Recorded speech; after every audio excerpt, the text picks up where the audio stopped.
ચાલુ થાય અને લીલા વટાણાનું શાક ન બને તો શિયાળાની મજા જ લીધી ના કહેવાય। અહીંયા મેં કુકર મૂકી દીધું છે, એની અંદર નાખી છે 3 ચમચા તેલ અને આજે હું તમને બનાવતા શીખવાડવાની છું લીલા વટાણા અને બટેટાનું શાક।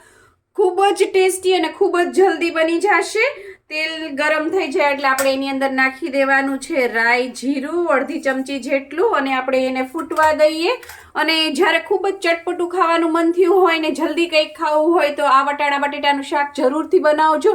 ભાત સાથે પરોઠા સાથે બહુ જ ટેસ્ટી લાગે છે। કોઈ મહેમાન આવે ત્યારે પણ તમે બનાવી શકો છો। અહીંયા રાઈ જીરું તતરે ત્યાં હું તમને કહી દઉં, મેં અહીંયા લઈ લીધા છે 3 બટેટા, એની છાલ કાઢી લીધી છે, ધોઈ લીધા છે અને એને સુધારી લીધું છે। વજનમાં જોઈએ તો 150 ગ્રામ અને સાથે લીધા છે 100 ગ્રામ વટાણા। લીલા વટાણા છે એટલે ફોલીને દાણા કાઢી લીધા છે। બંનેને આ રીતે છે પાણીમાં રાખ્યા છે જેથી છે કાળા ના પડે, ખાસ કરીને બટેટા। અને જ્યારે પણ વટાણા બટેટાનું શાક બનાવો ત્યારે બટેટા છે આ રીતે રાખવાના, બહુ ઝીણા નહીં સુધારવાના, નહીંતર બટેટા છે એકદમ ગળી જતા હોય છે। આટલી વાત કરી ત્યાં સાથે સાથે રાઈ જીરું પણ આપણા ખીલી ગયા છે। હવે આપણે એની અંદર નાખી દેવાના છે ટમેટા અને ટમેટાની સાથે સાથે જ એ કૂક થાય છે ત્યાં જ આપણે નાખી દેશું એની અંદર હળદર। 5 ચમચી જેટલી હળદર નાખી દેવાની છે। ગેસની ફ્લેમ મીડિયમ રાખીશું જેથી વઘાર છે આપણો બળી ના જાય। અને સાથે સાથે આપણે નાખી દઈશું લીમડાના પાન। સવારે ટિફિનમાં બનાવો, કોઈ યંગસ્ટર શીખતું હોય છે, એકલા જેન્ટ્સ રહેતા હોય છે, એ પણ બનાવી શકે છે, બહુ જ ટેસ્ટી બનશે। સાથે મેં નાખી દીધા છે એની અંદર 4-5 લીમડાના પાન, મીઠા લીમડાના પાન છે। અને સાથે આપણે નાખી દઈશું ચપટી હિંગ, જે સ્વાદ પણ વધારશે અને શિયાળામાં ખાસ કરીને ગેસ વાયુ થતું હોય છે અને પિત્ત થતું હોય છે અડદિયા ને બધું ખાવાથી, એ પણ નહીં થાય। આ બધું તરત જ સતળાઈ જાય છે અને તરત આને બહુ વધારે સાતળવાની જરૂર નથી કારણ કે આપણે કુકરમાં બનાવીએ છીએ એટલે। ત્યારબાદ આપણે આ નાખી દેવાના છે બટેટા અને વટાણા। એટલું જલ્દી બની જશે કે તમને ખબર જ નહીં પડે કે વટાણા બટેટાનું શાક બની ગયું ને ટેસ્ટ બહુ જ સરસ।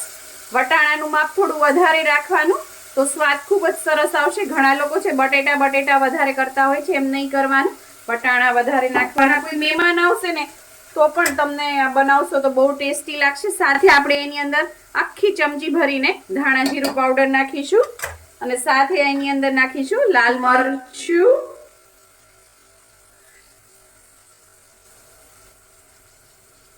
મેં અહીંયા કાશ્મીરી લાલ મરચું નાખ્યું છે એટલે થોડું વધારે નાખ્યું છે। તમે તમારા સ્વાદ પ્રમાણે નાખી શકો છો, પણ મસાલા થોડાક આગળ પડતા હશે તો સ્વાદ સરસ આવશે।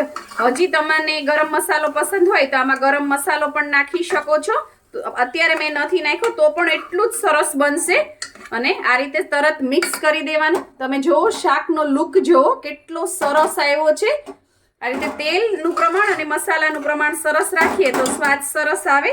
સાથે સાથે આપણે એની અંદર નાખી દેવાનું છે મીઠું સ્વાદ પ્રમાણે। મેં અહીંયા અડધી નાની ચમચી જેટલું નાખ્યું છે, તમને અંદાજ આવે કે કેટલું નાખવું એટલા માટે। અને એને પણ આપણે મિક્સ કરી દઈશું અને મીડિયમ ગેસની ફ્લેમ રાખીને બે મિનિટ તો ના કહી શકાય પણ 30 સેકન્ડ જેવું આને આની અંદર જ આ રીતે તેલમાં છે પાકવા દઈશું। બહુ વધારે નથી પાકવા દેવાની જરૂર, તો પણ આ શાક ખૂબ જ સરસ બનશે। 30 સેકન્ડ જેવું થઈ ગયું છે, તમને જોવો શાક કેવું સરસ લાગે છે, લુક જ જોવો તમે। કોઈ પણ નહીં કે આ શાક તમે કુકરમાં બનાવ્યું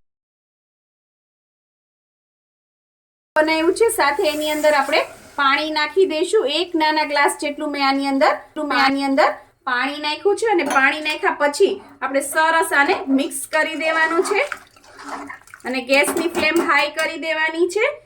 આમાં આપણે લસણ ડુંગળી કંઈ પણ નથી નાખ્યું તો પણ શાક ખૂબ જ સરસ બનશે। હવે કુકરનું ઢાંકણું આપણે કરી દેવાનું છે બંધ અને મીડિયમ ફ્લેમ ઉપર 2 જ વિસલ લેવાની છે તો પણ શાક ખૂબ જ સરસ ચડી જશે। વધારે વિસલ નહીં લેવાની, નહીતર બટેટા છે એકદમ ગળી જશે ને ખાવાની મજા નહીં આવે। 2 વિસલ થઈ ગઈ છે, કુકર ઠંડુ થઈ ગયું છે। હવે આપણે કુકર ખોલીએ, તમે જુઓ, ઓહો શાકનો કલર જુઓ કેટલો સરસ છે। જો કોઈ કે આ શાક તમે કુકરમાં બનાવ્યું છે અને મેં કીધું એ જ રીતે મીડિયમ ફ્લેમ ઉપર 2 જ વિસલ લેવાની છે, નહીતર બટેટા ઓવરકુક થઈ જશે। તો ખાવાની મજા નહીં આવે. હવે તમારે શું કરવું, આ રસો જો પાતળો પસંદ હોય તો વાંધો નહીં, પણ થોડો થીક રસો તમને પસંદ હોય ને તો આ 2-3 ફોડવા છે એને ચમચાની મદદથી આ રીતે દબાવી દેવાના અને ત્યારબાદ શાકને આ રીતે મિક્સ કરી દેવાનું. તમારે ગેસ ચાલુ કરવાની પણ જરૂર નહીં પડે અને રસો ઇસી સેકન્ડે તમારે જો એ જ સેકન્ડે આ રીતે ઘાટો થઈ જશે. હવે ત્યારબાદ એની અંદર આપણે 1 ચમચી જેટલું લીંબુનો રસ નાખવાનો છે. આપણે ટમેટા નાખેલા જ છે. ટમેટા કદાચ ન હોય તો શાક બનાવવાનું કેન્સલ નહીં કરતા, લીંબુ 2 ચમચી નાખી દેવાનું. આ રીતે ઉપરથી લીંબુ નાખવાથી શાકનો ટેસ્ટ બહુ જ ચટપટો આવે છે. આપણે બહાર ચાટ ખાવા જાય એમાં કેમ ઉપરથી લીંબુ નાખે એ રીતે. હવે આપણે આની અંદર નાખવાનું છે લીલું લસણ. જો લસણ ન ખાતા હો તો નહીં નાખવાનું, પણ મને તો બહુ જ ભાવે છે અને અમારા ઘરમાં બધાનું ફેવરિટ છે લીલું લસણ ને અત્યારે સિઝન એ છે તો લીલું લસણ નાખી દેશું અને સાથે સાથે એની અંદર કોથમીર પણ નાખી દેશું. જો તમે શાકને બીજા કોઈ પ્રેઝન્ટેશનની જરૂર નથી. આ શાક જરૂરથી ઘરે બનાવજો, બહુ જલ્દી બની જશે ને બહુ જ ટેસ્ટી બનશે. એકવાર મારું માનજો તમે અને બનાવજો આ શાક અને કહેજો, કોમેન્ટ બોક્સમાં લખજો કે કેવું બન્યું તમારું શાક. જો તૈયાર છે આપણું મસ્ત મજાનું કુકરમાં 2 જ મિનિટમાં બની જતું ચટપટું વટાણા બટેટાનું શાક. જો તમને મારી આ રેસીપી પસંદ આવી હોય તો લાઇક, શેર, કોમેન્ટ કરો. પ્લીઝ મારી ચેનલને સબસ્ક્રાઈબ કરો અને હા, બેલ આઇકન દબાવવાનું ના ભૂલશો જેથી આવી જ સરસ મજાની વાનગીઓ તમારા સુધી પહોંચતી રહે. Thank you. આવજો.